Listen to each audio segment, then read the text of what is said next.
Alors, nos invités pour parler de ces jolis ponts du mois de mai. Corinne Joly, vous êtes présidente de Particulier à Particulier. Vous venez de publier une étude sur les ponts du mois de mai qui s'intitule « La battle des week-ends de mai ». Linda Lenné, vous êtes rédactrice en chef de l'éco-touristique. Votre livre « Voyage au pays du surtourisme », c'est aux éditions de l'Aube et en Skype. Bonjour, on retrouve Jean Viard, vous êtes sociologue, directeur de recherche au CEVIPOF, CNRS. Votre livre « L'an zéro du tourisme », coécrit avec David Medioni. C'est aux éditions de l'Aube. Merci de participer à cette émission en direct. D'abord, Linda Lenné, on l'a vu, le mois de mai, c'est un mois très important quand on est dans le secteur du tourisme. C'est un gros mois comme juillet-août. C'est un mois important d'abord parce que pour certains, c'est la fin des vacances de printemps. Et puis, comme vous le disiez dans le reportage, c'est aussi un mois qui est ponctué de ponts. Et en plus, c'est un peu la bulle d'évasion avant l'été. Mais c'est un mois en dents de scie. Par exemple, le week-end du 1er mai n'était pas extrêmement porteur par rapport à l'an dernier, puisque le 1er mai était un mercredi versus un lundi en 2023. Par contre, c'est vrai que le week-end, le pont, le viaduc du 8 mai est extrêmement porteur, puisqu'on a finalement 5 jours, avec 2 jours fériés, un vendredi sans école et un week-end. Et donc ce mois-là va créer beaucoup de traction et même un peu au détriment du reste du mois, disent les opérateurs de camping et d'hôtels. Quant au week-end de la Pentecôte, c'est encore dans quelques jours. On peut s'attendre à ce qu'il y ait des réservations de dernière minute si la météo est favorable, puisque la météo, c'est un facteur très important aussi au mois de mai. Ça encourage, ça peut être un frein ou au contraire un accélérateur de départ en week-end qui n'était pas forcément prévu longtemps à l'avance. Et pour terminer, je dirais que pour les Français, partir en court séjour, c'est devenu quand même très important. Jamais, depuis 20 ans, les Français n'ont autant consommé de courts séjours payants de 1 à 3 nuits. L'an dernier, 43% des Français ont franchi le pas. C'était 2 points de plus que l'année précédente. Des courts séjours. Jean Viard, c'est le signe de quoi d'ailleurs? On a vu dans ce reportage des Français dire on se fait plaisir, c'est notre plaisir du dimanche. Comme si aujourd'hui, c'est ce qu'on dit, on était un peu moins matérialiste et quand on a un petit peu de côté, on préfère vivre une expérience en famille, se faire un resto, plutôt que, je sais pas, acheter une nouvelle commode ou remplacer un objet qui peut vous procurer du plaisir par ailleurs, hein, mais on préfère vivre une expérience. Non, je trouve qu'il vaut mieux partir au week-end du 8 mai qu'acheter une commode, je suis d'accord avec vous. Non, mais ce qui est vrai, c'est que les courses ont beaucoup augmenté. Toute une période, si vous voulez. Vous voyez, avant, le grand objectif, c'était un mois de vacances l'été, que, en fait, très peu de gens prenaient, mais on prenait ça. En fait, on a segmenté, on a coupé, on a une vie qui n'est pas rythmée de la même manière, les moyens de déplacement ont complètement changé, il y a les TGV, on a des voitures, il y a les low-cost, etc. Donc, au fond, on a multiplié les courts séjours. Et puis, les gens qui ont les moyens, ils ont tendance à multiplier les semaines de vacances. Et puis, les autres, ils se font un peu l'été, puis ils rajoutent un peu un week-end à droite à gauche. Bon, là, on est typiquement dans le fait, si vous voulez, que, au fond, on a 3 grandes périodes de vacances. Il y a du 1er au 15 août depuis le début, autour du 1er au 15 août. On a mis Noël, entre Noël et jour de l'an, on a mis la 5e semaine de congés payés dans presque toutes les entreprises. Donc en gros, on a un deuxième moment, parce qu'entre Noël et jour de l'an, on ne travaille pas, sauf évidemment vous, j'allais dire, et les restaurateurs. Et puis à ce moment du printemps, on a envie d'aller voir les fleurs, on a envie de sortir de la ville, mais en se rappelant que 67% des Français ont un jardin. C'est-à-dire, en fait, le grand objectif, là, c'est aussi la plantation. On est allé acheter ses tomates. C'est le bon moment pour les tomates, pour les repiquer, etc. Tailler ses rosiers, vous voyez, tout ce travail de printemps. Donc, je dirais, il y a ceux qui vont à la campagne et ceux qui travaillent leur jardin. Mais ça veut dire qu'au fond, la France va être complètement dans la nature. Alors, Corinne Joly, on y vient. Le soleil, on a tous envie de soleil, on a tous envie de la bulle de printemps. Quelles sont vous avez fait une étude sur les destinations prisées pour ces ponts du mois de mai. Alors, on a peut-être tous envie de soleil, mais contrairement aux vacances d'avril, c'est plutôt la partie nord du pays qui l'emporte parce que ce sont des courts séjours. Et les Franciliens partent énormément. Il suffit de regarder les prévisions pour le trafic. C'est la partie nord du pays qui va être journée rouge, voire journée noire, parce que les Franciliens sont les premiers à vouloir partir, parce que beaucoup n'ont pas de maison, justement, et que là, ils ont vraiment envie de sortir de la ville. Et ils ne veulent pas aller forcément trop loin pour 3-4 jours, même 5 jours. On n'a pas envie de faire 8 heures de route. Donc, on va viser en priorité des destinations comme la Normandie, la Bretagne, la Vendée-Charente. Et donc, sur le mois de mai, c'est généralement les destinations qui l'emportent à cause de la question du transport. Alors que c'est vrai qu'en avril et pour l'été, Pour l'instant, c'est la Côte d'Azur qui l'emporte. Parce que dès qu'il y a de la pluie en début d'année, la Côte d'Azur prend de l'avance en été. Linda Lenné, franchement, on a l'impression qu'il pleut tous les jours sans discontinuer depuis novembre prochain. Est-ce que ça influe sur nos choix de destination pour l'été prochain là? Oui, tout à fait. Ah oui? Tout à fait. Déjà, ça influe sur les destinations du 8 mai. Vous le disiez à l'instant, les régions proches du bassin parisien vont être plébiscitées. La Bretagne, la Normandie, la région de Strasbourg. Mais on voit quand même que le Sud est un petit peu en avance par rapport à l'année dernière en termes de réservation, et le Nord un tout petit peu en retard. C'est vrai pour les prochains jours et c'est vrai également pour l'été prochain. Et en fait, l'été, on a toujours le même trio de tête. Au niveau des destinations, c'est la France. Les Français partent avant tout en France, et notamment dans le Sud, mais pas seulement. Et ensuite, c'est l'Europe du Sud. Donc, c'est l'Espagne, la Grèce, l'Italie. Donc, on retrouve toujours cette quête de soleil garantie, malgré parfois des périodes de canicule et des périodes d'incendie, comme on a pu le voir l'an dernier en Grèce. D'ailleurs, c'est symptomatique. La Grèce a enregistré en 2023, malgré tout, une année record en termes de recettes touristiques et finalement une fréquentation très proche de celle de 2019. Jean Viard, c'est incroyable, on n'a pas de mémoire, parce que l'an dernier, c'est vrai que le Parthénon a dû être fermé entre midi et 16h, enfin vers l'heure du déjeuner, tant il faisait chaud, il faisait 48 degrés en Sicile. Il n'y a rien à faire. L'été, on a envie d'aller dans le pourtour méditerranéen, même s'il est suffocant. Oui, mais si vous voulez, ça c'est surtout des gens qui viennent des régions où il y a moins de soleil. Mais après, je veux dire, avoir chaud en vacances, ça fait partie du produit, quoi. Quand on est sur une plage aussi, on est à moitié cuit. Donc, si vous voulez, c'est pour ça que les gens ont des parasols. Donc, je veux dire, et puis, on va vers les endroits où il y a un récit touristique. Aller en Méditerranée, aller en Grèce, d'ailleurs, aller aussi au Maghreb, parce qu'il y a aussi du tourisme, notamment au Maroc, en Tunisie. Si vous voulez, ça fait partie de notre imaginaire. C'est pas rationnel, les vacances. C'est comme tous les désirs, au fond. Le désir de vacances l'été, c'est d'aller dans les endroits touristiques où c'est valorisé. En rentrant, d'abord, vous aurez la mer, vous aurez de la culture, et puis en rentrant, vous allez dire « Ah, j'étais en Grèce, etc. » C'est un récit, tout ça. Donc, si vous voulez, même si le climat change, il faudra longtemps pour qu'on change de destination. Mais il y a des petites inflexions. Je pense que la Bretagne gagne un peu, etc. Vous voyez, la Normandie. Mais sur le fond, la Méditerranée, c'est le cœur depuis 150 ans de notre rêve de vacances, quoi. Donc ça, c'est un rêve puissant. Corinne Joly, vous les constatez? Alors peut-être ces petites inflexions dont parlait Jean Viard, par moment on loue un petit peu plus de maisons en Bretagne, même si le soleil reste la valeur sûre de l'été. Le Var reste tous les ans le département numéro 1 en France pour les destinations. Donc clairement, les Français préfèrent risquer la canicule que la pluie. Maintenant, en fonction de la météo des mois qui précèdent, là typiquement vous l'avez dit, c'est vrai qu'il pleut, ce début d'année est pluvieux. Mais ce qui est vrai, voilà. en plus, c'est très pluvieux. Voilà. Et donc, ça va favoriser le Sud. Ouais. À l'inverse, quand on a un début d'année qui est chaud, ça favorise la Bretagne parce que finalement, on a assez eu de soleil. Et puis, il y a cette idée complètement erronée que s'il fait chaud là, il va faire chaud cet été. C'est complètement faux. Il y a eu des années où le printemps était excellent et puis où l'été était extrêmement pluvieux. Donc, c'est plutôt des mécanismes de...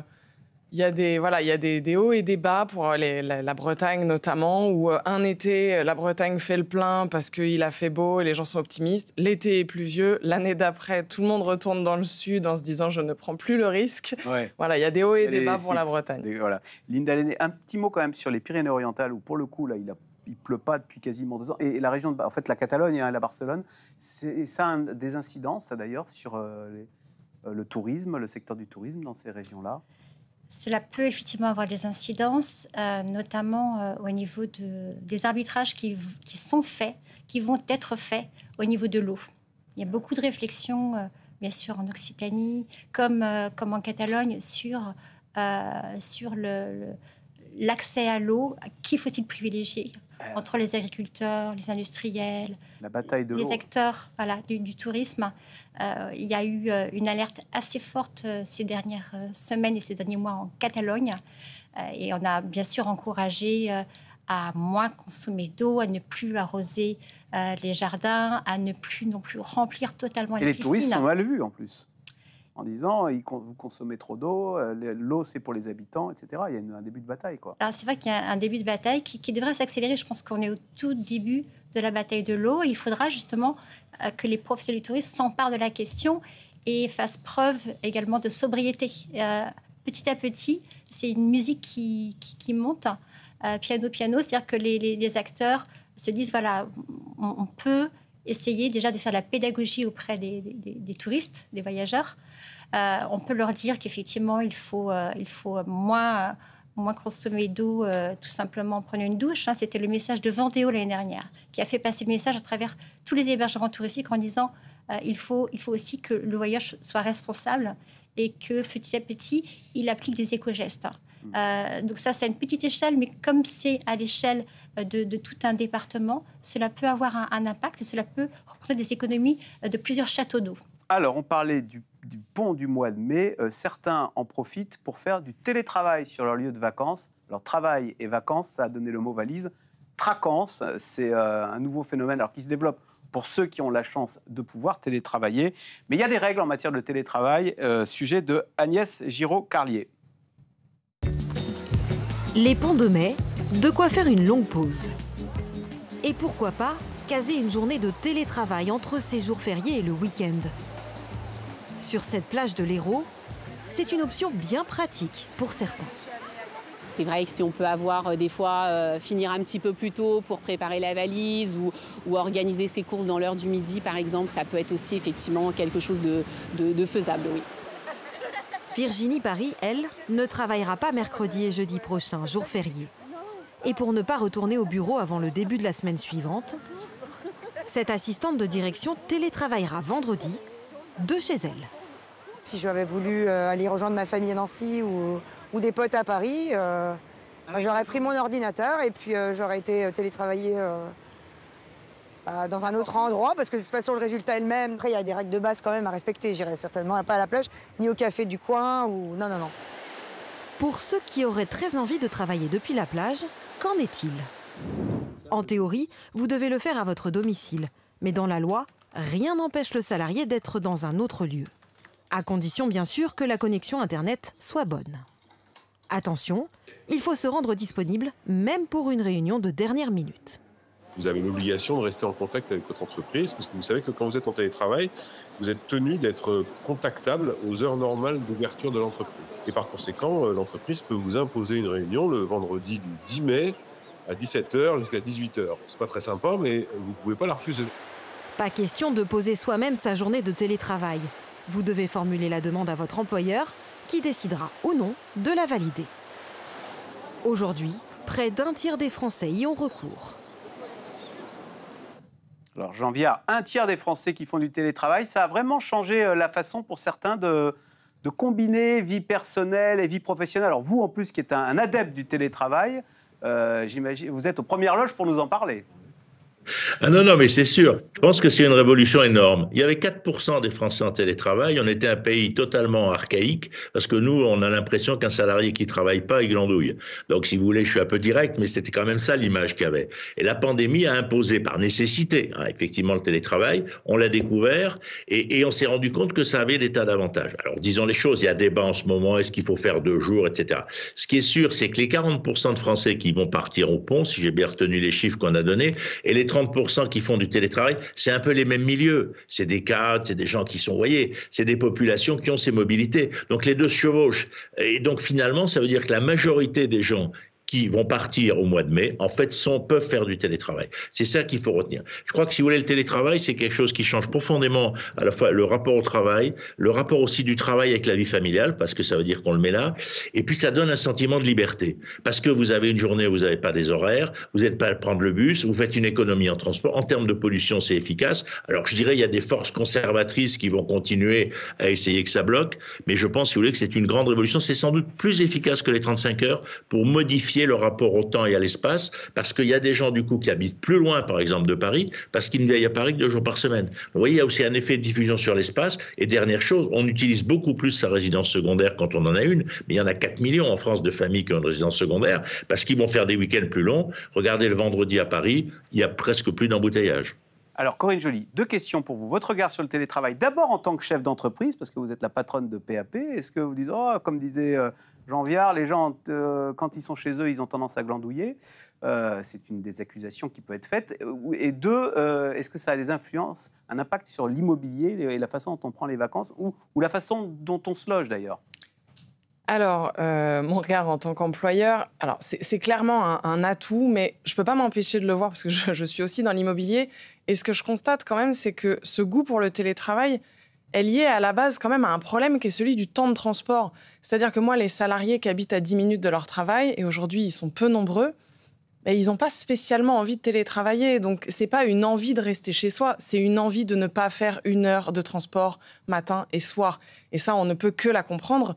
Mais ça veut dire que l'appétence pour le télétravail vient quand même d'un problème. Si jamais les gens arrivaient à se loger plus près de leur lieu de travail, ils auraient moins envie de télétravailler. Enfin, ça, vraiment, on le constate. Parce que finalement, beaucoup de gens quand même déclarent aussi que chez eux, alors certains y arrivent très bien, certains télétravaillent chez eux, ils se sont installés, etc. Mais d'autres ont du mal parce qu'ils ont une difficulté finalement à se mettre dans un environnement de travail et que ça pose des problèmes, on va dire, de frontières entre la vie privée et la vie publique. Vous ramenez le boulot chez vous. Donc, il n'y a plus cette idée de là, je suis au travail, je travaille, et puis je rentre chez moi, je coupe. Il y a cette difficulté à avoir une déconnexion, il y a une espèce de flou sur les horaires. On peut se parler à 18h, à 19h. Donc, ça entraîne quand même une espèce de flou qui n'est pas toujours confortable.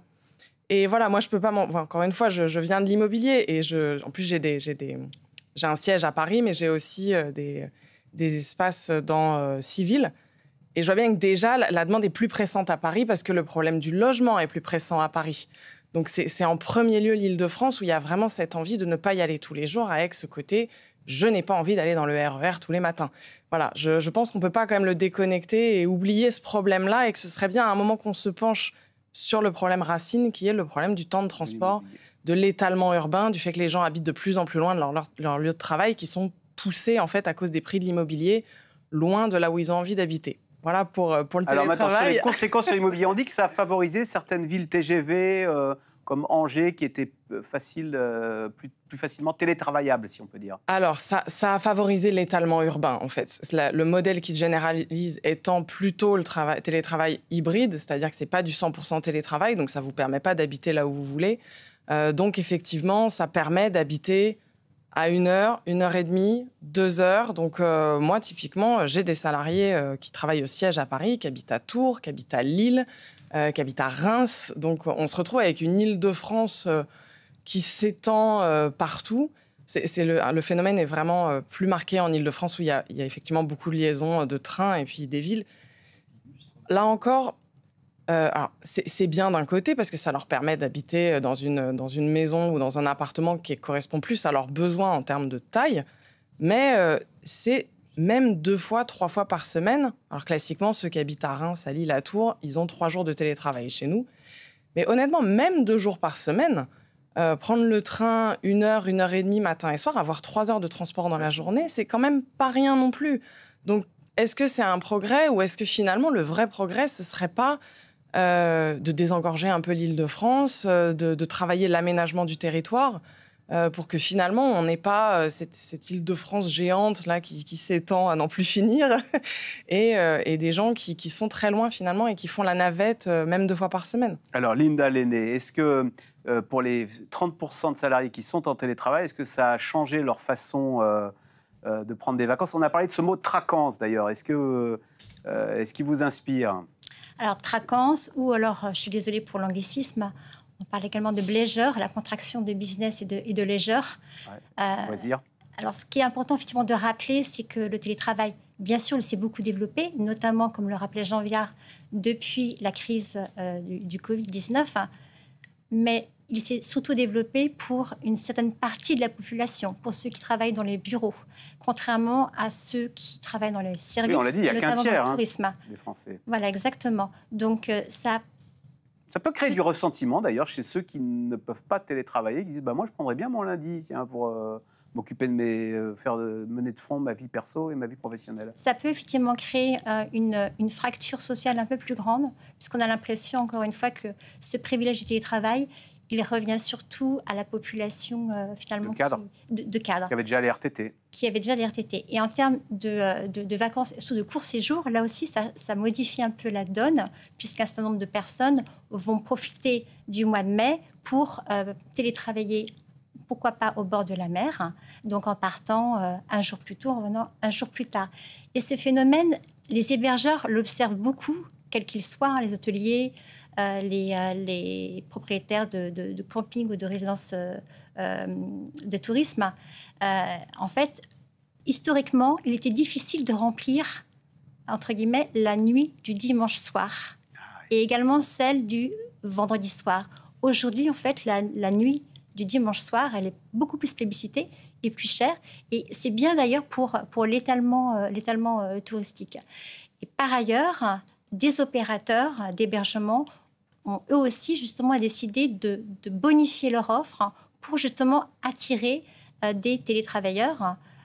Par exemple, ils vont offrir un Wi-Fi amélioré, une clé... Il faut la bonne connexion Internet. C'est très important, c'est le critère numéro 1. Donc il faut effectivement avoir un Wi-Fi amélioré, une clé 4G pour travailler au bord de la piscine et puis éventuellement un petit espace de travail de manière à justement travailler dans des conditions plutôt agréables. Jean Viard, votre regard sur ce ressentiment entre deux France, celle qui a la chance de pouvoir télétravailler au bord de sa piscine avec sa clé 4G, qui a déjà eu des RTT, et puis une France qu'on a appelée celle qui est en première ligne, qui ne peut pas télétravailler et qui fait tourner les services. Non, mais c'est un vrai problème. D'ailleurs, ceci dit, on le voit bien même dans votre émission ou à France Inter ou autre, où on a les gens qui font 3 jours, 4 jours, par exemple. Donc, je dirais, au fond, ce partage. Non, mais c'est pour ça qu'on parle de la semaine de 4 jours. C'est-à-dire qu'il y a des recherches, des réflexions. Est-ce qu'on fait ces 35 heures en 4 jours? Est-ce qu'on passe à 32 heures? Parce qu'effectivement, il y a des métiers où le télétravail, ça ne va pas être possible. Donc la question, elle est importante, parce que sinon, il y a un sentiment d'inégalité qui est très net. Alors comme c'est déjà généralement plutôt ceux qui sont mieux payés, et qu'en plus maintenant, ils ont cet avantage, et qu'en plus, ils arrivent du coup en jonglant avec les ponts, au fond, à faire des périodes d'absence plus longues, il est clair qu'il y a une inégalité. Donc il y a un débat dans les entreprises, il y a un débat dans les syndicats, et je crois que c'est important. Et la deuxième chose qu'il faut dire, c'est que le télétravail, c'est beaucoup lié aux tiers-lieux. Parce que si vous voulez, les gens, il y a plein d'hôtels, par exemple, qui réservent des places dans les tiers-lieux à côté pour que vous puissiez aller travailler. Pendant que vous êtes à l'hôtel en vacances, vous allez aller dans le tiers-lieu parce qu'il y a une bonne connexion, il y a un petit resto, on peut manger, il y a une salle de réunion, etc. Et vous voyez, il y a toute cette nouvelle géographie au fond du travail. Alors, elle n'est pas majoritaire, mais elle est importante. Et elle est importante aussi pour les territoires parce que vous consommez plus sur place. Si vous restez un jour de plus, peut-être c'est là où vous allez acheter vos baskets, faire réparer votre bagnole. Donc, si vous voulez, l'économie, je dirais, locale, c'est pas simplement la nuit, la piscine et le repas. Ça va être aussi tous ces éléments-là, et notamment dans les régions de résidence secondaire. Et ça, c'est important pour l'économie locale. Donc, c'est ça qu'il faut dire. Mais après, une dernière chose, il n'y a pas que Paris. Paris, bien sûr, c'est la plus grosse conurbation, mais vous avez les mêmes processus autour de Lyon, autour de Marseille. Et le télétravail, il est aussi dans les zones rurales. Moi, là où j'habite, il y a beaucoup de gens qui travaillent en télétravail alors qu'ils ne sont pas très loin. Donc, il faut faire attention. C'est un nouveau mode de vie, c'est une recherche d'équilibre. C'est pas stabilisé, hein. Et puis, il y a cette question d'égalité entre les différents métiers, qui est une question essentielle parce qu'on ne peut pas créer des jalousies dans une société qui est déjà parfois en difficulté. Donc, c'est un vrai sujet. C'est pour ça que la semaine de 4 jours, c'est très intéressant. Alors, on le dit, les Français ont de plus en plus appétence pour le tourisme, au point parfois de tous vouloir aller en même temps au même endroit, et ça s'appelle le surtourisme. Du coup, certaines villes prennent des mesures, comme la ville de Venise, qui a instauré un ticket de 5 € obligatoire pour visiter la ville à certaines périodes de l'année. C'est un sujet de Juliette Poissonnier. C'est une première mondiale. Pour lutter contre le surtourisme, Venise a expérimenté le ticket à 5 € pour entrer dans son centre-ville historique. Une mesure qui fait débat parmi les touristes. On trie par l'argent finalement, quoi. Donc ça, c'est pas très sympathique. On voit très bien que la ville, finalement, elle souffre de cette grande arrivée de touristes à laquelle nous aussi nous contribuons. C'est contraignant, mais moi je trouve ça logique en fait. La commune espère détourner certains touristes de la ville pour la protéger. Le but de cette mesure, c'est de décourager les visiteurs ces journées-là, et ça les incitera à venir à Venise à d'autres périodes moins fréquentées, et donc de créer moins de stress pour la ville ces jours-ci. Venise n'est pas le seul endroit menacé. Aux Canaries, des milliers d'Espagnols manifestent contre le trop-plein de visiteurs. Nous ne sommes pas contre le tourisme. Nous sommes contre un modèle de masse qui nous a conduit à la dégradation de notre terre et de notre peuple. Les manifestants ne veulent plus de ces géants des mers et des compagnies à bas coût qui déversent des flots de touristes étrangers, 14 millions l'an dernier. En France aussi, la lutte contre le surtourisme est devenue une priorité. Cet été, comme depuis 2 ans, il faudra réserver sa place pour accéder à la calanque de Sugiton à Marseille. Objectif, limiter le nombre de visiteurs à 400 par jour, contre près de 3000 avant la mise en place de cette mesure. Quand on est 6 fois moins dans une calanque comme celle-ci, on n'a pas besoin d'aller crapahuter, s'installer dans la végétation et du coup de porter atteinte à cette végétation. Mais il faudra une quinzaine d'années avant que la calanque ne retrouve son état initial. Dans les Côtes d'Armor, l'île de Bréa a elle aussi souffert. Ces roches apparentes, elles sont le résultat des piétinements par milliers des gens qui vont au phare du Pan. Pour la 2e année consécutive, seuls 4 700 touristes pourront y accéder chaque jour cet été. Même principe à Porquerolles, 6 000 personnes par jour maximum. Alors Linda Lenné, qu'est-ce que vous dites à une personne qui vous dirait « Tiens, pour le week-end de l'Ascension, on va aller au Mont-Saint-Michel ou à Carcassonne ». Mauvaise idée? Alors, le Mont-Saint-Michel, on peut en parler. L'année dernière, c'est au moment, justement, du week-end de l'Ascension qu'il y a eu le pic d'affluence. Vous vous souvenez peut-être. Ouais. Du coup, le rythme des navettes a été ralenti.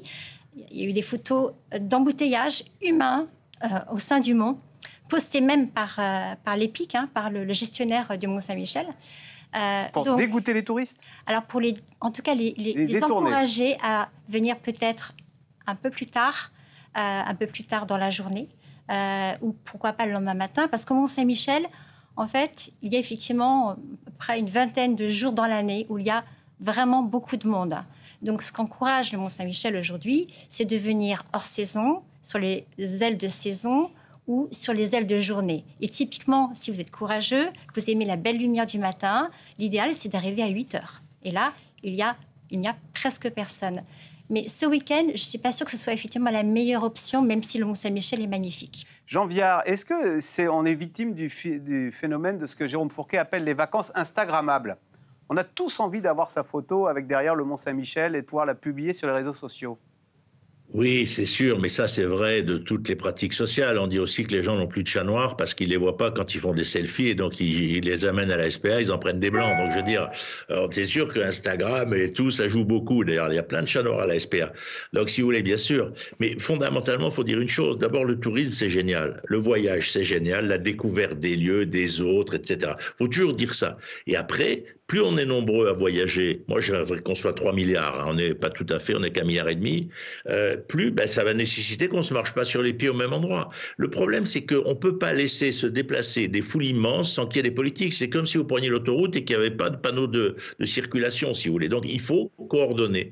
Le problème, c'est qu'il y a 2 façons de coordonner. Soit le modèle de Sugiton, vous inscrivez gratuitement sur un site et ce jour-là, il y aura 400 entrées. Soit un modèle où vous allez payer l'entrée. Moi, je pense que, d'ailleurs, le ski, par exemple, c'est déjà régulé par l'argent. Soyons tout à fait honnêtes, faire du ski aujourd'hui, c'est absolument hors de prix. Alors qu'avant, il y avait des petites stations populaires. Donc, la vraie question, elle est là. Moi, je suis pour la régulation par le numérique, où effectivement on s'inscrit, et c'est comme ça d'ailleurs au Louvre, etc., et où on se dit, il y a un flux énorme, il faut le diffuser, et puis il faut en permanence dire aux gens, mais l'année dernière, au même moment, il y avait trop de monde, c'était pas amusant, parce qu'on a tous plein d'endroits où on peut aller en réalité. Donc, on a besoin aussi d'informations pour se diriger. Donc, réglons par le numérique, et disons, c'est bien, il y a beaucoup de gens qui voyagent, tant mieux, mais effectivement, pas tous au même moment, au même endroit. On n'est pas idiots, on n'a pas tellement envie d'être serrés comme des harengs en permanence. Hein. Corinne Joly, ça donne quoi d'ailleurs, le marché de l'immobilier dans des villes comme Étretat, Saint-Malo, Saint-Jean-de-Luz, des villes qui sont limite sur tourisme l'été, hein. De toute façon, aujourd'hui, l'immobilier, historiquement, les prix immobiliers montent à cause du dynamisme économique. Et ces dernières années, on observe que c'est le tourisme qui fait le plus monter les prix. Donc, on voit qu'on a eu une inversion de la tendance. Aujourd'hui, les villes les plus chères de France sont des villes touristiques. La montagne est très chère, mais c'est pas conflictuel parce que la montagne n'a pas forcément vocation à avoir des résidences principales. Finalement, c'est entendu que la montagne, c'est essentiellement touristique. En revanche, c'est vrai qu'il y a des villes où c'est tendu parce que c'est des villes où il y a une confrontation entre des habitants qui on va dire, ont une vie quotidienne. Je pense notamment à Saint-Malo, je pense à Biarritz, où il y a eu des vraies tensions. Parce que les prix à Biarritz, on est aux alentours de 8 000, 9 000 euros du mètre carré. Donc, c'est très cher. Les habitants locaux ne peuvent plus se loger. Et on a des résidences secondaires partout, vides le gros de l'année. Donc, ça crée forcément des tensions. Merci beaucoup de nous avoir éclairés sur ces ponts du 8 mai qui nous font tous bien envie. Demain, c'est Audrey Goutard qui sera aux commandes de l'Info C'est Clair pour l'arrivée de la flamme à Marseille. Et nous, on se retrouve jeudi pour un nouvel Info C'est Clair. Bonne journée sur France Info.